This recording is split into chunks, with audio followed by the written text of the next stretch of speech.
You and me, babe. You and me, babe. There's just nothing else like you. We're ready to go.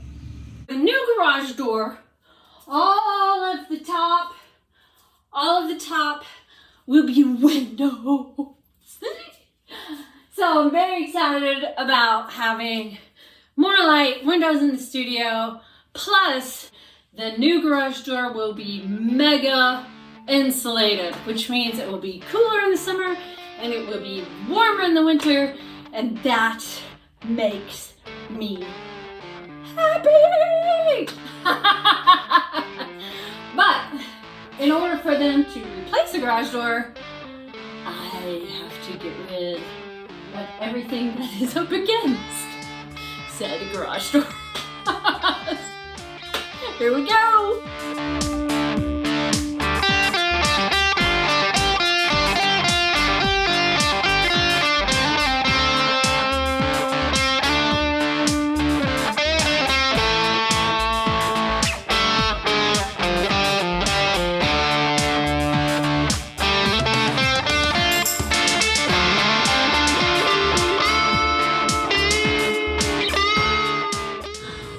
Sweating. I'm waiting for Superman. He's gonna come home. He's gonna help me with the heavy stuff. It's gonna be fantastic. Yay!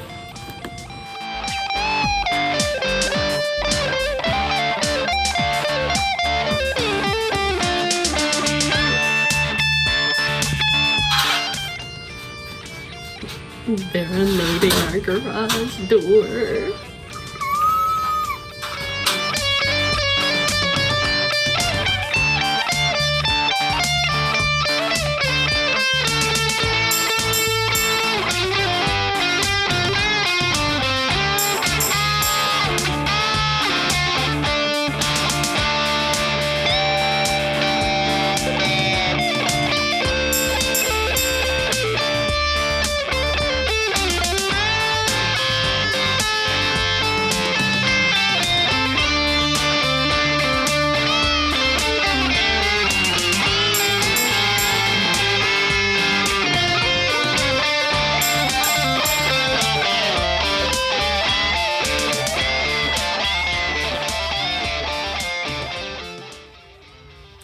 There's enough light in here to take a video without turning any lights on.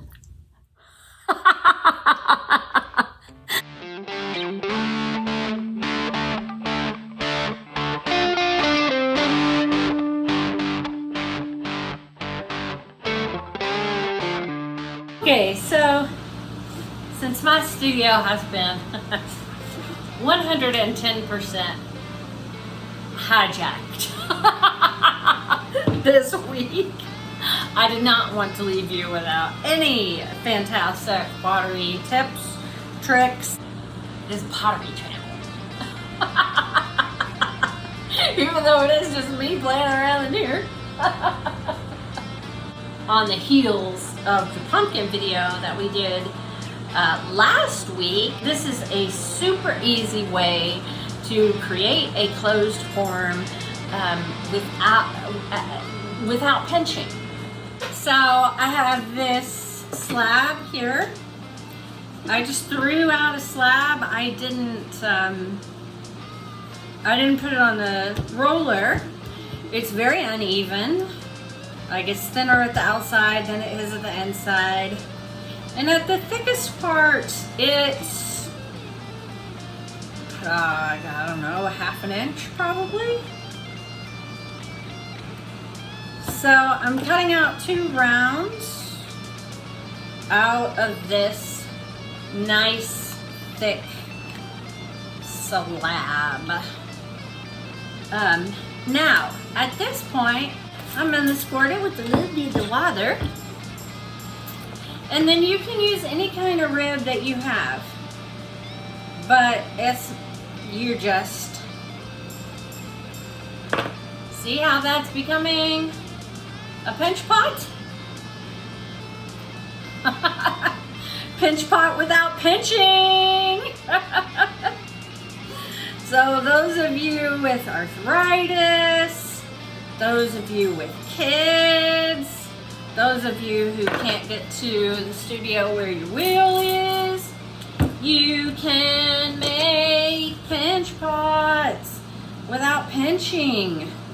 Whatever kind of rib you have, and you can even use, yes, she did, a wooden spoon. Not hard. Don't make it hard. Don't make it hard. So we need 2 of these to make a little pumpkin. So I can refine that after I get these put together. So right now, the idea is just to get a surface that I can, a volume out of this nice thick clay, keeping within it a semi-even thickness. If I start out with a thickness, it's not like a pinch pot. If I start out with an even thickness, I'm gonna end up with a pretty even thickness.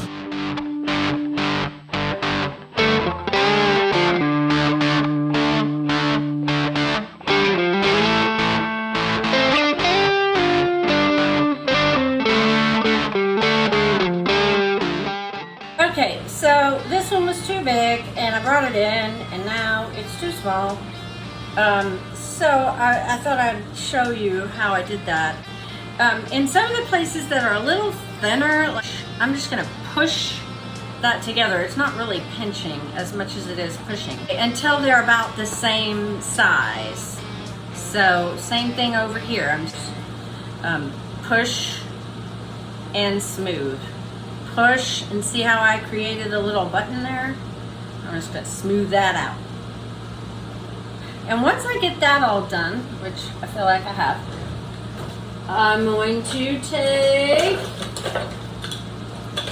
some sort of tool or a noodle tool of some kind.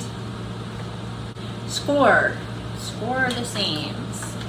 I'm going to, I have slip, so I'm going to just dip this in the slip. Waha! Because that's a whole lot easier than trying to smear it. And match up the seams as best as I can. Wiggle press, wiggle press, wiggle press, wiggle press. Feels like it's really good and stuck now. I like to use serrated rib because the serrated rib will actually push clay into the joint as you use it.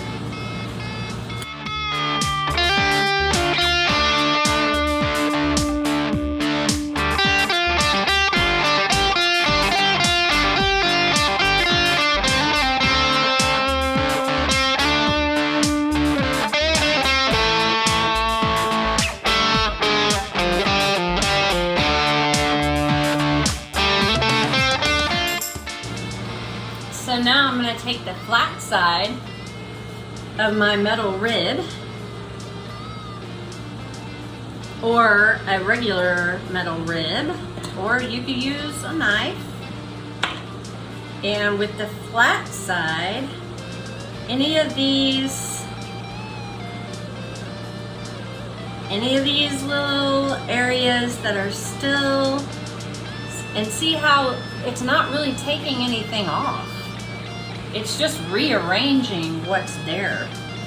And that's another reason that I really like to use the serrated part of my serrated rib. But if you don't have a serrated rib, I would not suggest trying to do it without. So trying to serrate something I don't know if that's a word or not, but with like doing scoring marks, that's not gonna work. You need that even mark. Alrighty, so now I have all the serrated edge marks out of the clay. I've got a nice little closed form. And at this point, it's just like the video that I just finished. You're gonna take something like a dowel tool or something like this and pull up, go to the other side. Oh, that kind of looks like a peach.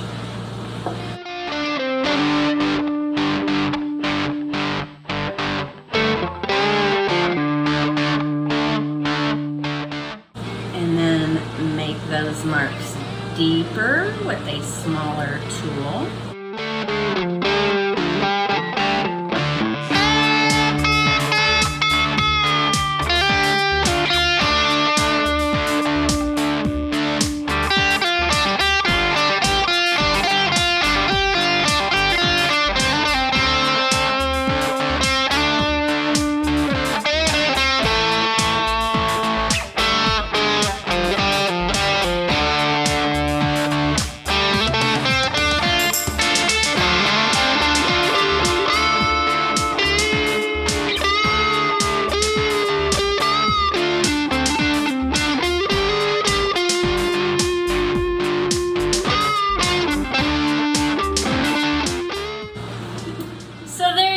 That is a pinch pot without pinching. And of course you could use this for any number of projects.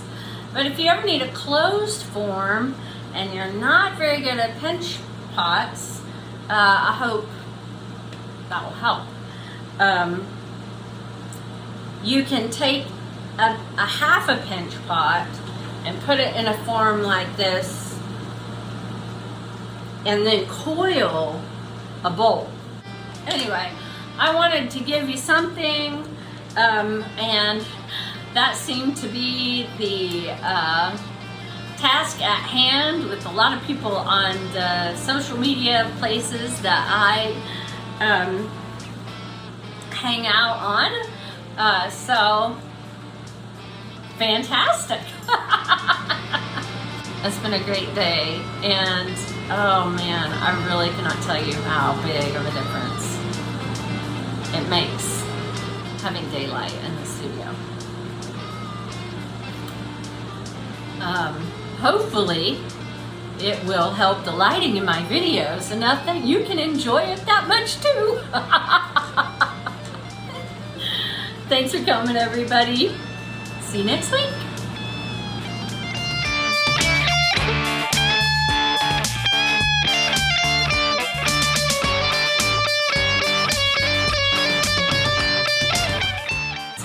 There aren't any mosquitoes in here. There aren't any flies in here. There's not any wasps. Yes, I have had to deal with the occasional wasp in the studio. In fact, one of them tried to make a nest under my table. I should gather all of my supplies before I start recording the video.